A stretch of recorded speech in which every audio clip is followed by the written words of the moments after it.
प्रेमींनी याची नोंद घ्यायची आहे आणि हे प्रदर्शन कसं पाहतो मला काय चाललंय बघा आपला नेहमीचा उद्योग शिंग गोळ्याचं. पंच कमिटी साधारणतः अशी आहे प्रदर्शनाला गेल्यानंतर मालकाला ह्या गोष्टी थोडीशी शिंगारवरची मर्क हे काढावीच लागते का? काय मध्ये शिंगाचं वळण व्यवस्थित मार्गदर्शन करायला लागतं ना शिंगाचं. त्याला कोवळी शिंग असते त्याला व्यवस्थित त्याला वळण देऊन शान त्याला व्यवस्थित चाल दाखवून शान शिंगाचा आकार व्यवस्थित लागला जातो ना.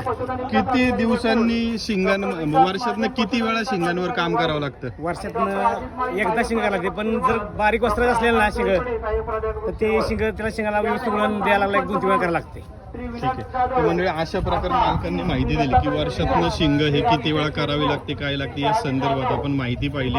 आणि प्रदर्शनाच्या ठिकाणी आपल्याला हे शिंग काम करणारे कारागीर असतील हे असतील मोठ्या प्रमाणामध्ये पाहायला मिळत असतात.